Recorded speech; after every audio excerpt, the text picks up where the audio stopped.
Security expert John McAfee says this type of thinking is a mistake. He joins me now. John, why do you think the word bubble cannot be applied to Bitcoin? Well, first and foremost, Bitcoin is not a fiat currency. It costs over $1,000 to create a Bitcoin today in electricity and computing costs. Second, the value of Bitcoin is linked to the number of users and the number of transactions. It is not a speculative investment, even though it is being used as such by many people. As the Bitcoin network grows, the value of Bitcoin grows. As people move into Bitcoin for payments and receipts, they stop using US dollars, euros, Chinese yuan, which in the long term devalues these currencies. So what you're seeing is more of a currency devaluation than a bubble in Bitcoin. As more people use it, it has more intrinsic value.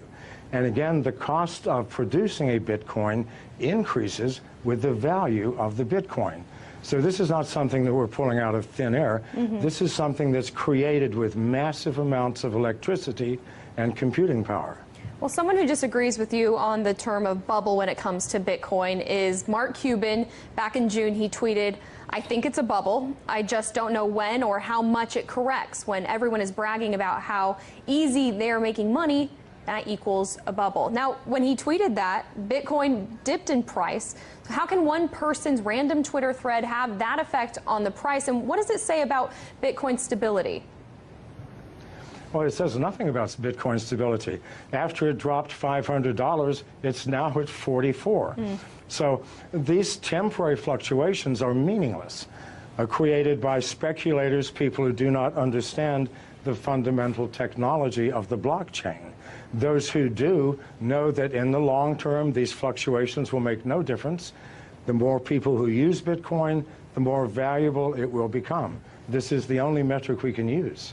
Now, Bitcoin and blockchain go hand in hand, but blockchain's ability to track financial transactions in a way that is incorruptible, it gives it infinite amount of uses outside of the original purpose of using it for Bitcoin.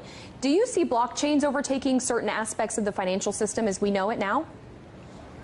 It will take over all aspects. People think that Bitcoin or the blockchain is owned by someone, by a company or by a consortium. No, this is strictly a mathematical formula that nobody owns, that we are all participating in. And we use the blockchain for everything from fixing supply chain problems in corporations to verifying the authenticity of the sender and receiver in a financial transaction. It is the most powerful technology that the world has seen, I believe, since the invention of agriculture. Now, John, we've showed our viewers Bitcoin's rise just in the past month, and we can show it to them again if it's up there. But on July 17th, 1 month ago, you tweeted that Bitcoin's low of 1,800 yesterday simply could not be maintained. In the long term, Bitcoin moves above 500,000 within 3 years. Bet, you ask? So I ask you, John, do you stand by your statement?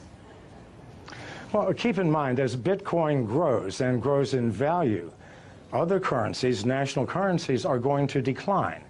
So the advantage to using Bitcoin, the advantages are huge. If I do a wire transfer, it'll take me 24 hours. If I do a Bitcoin transfer, it takes me 30 seconds. It is instantaneous.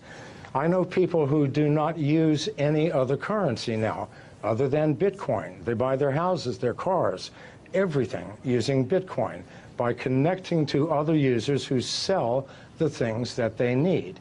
As more and more people use this, what will happen to national currencies?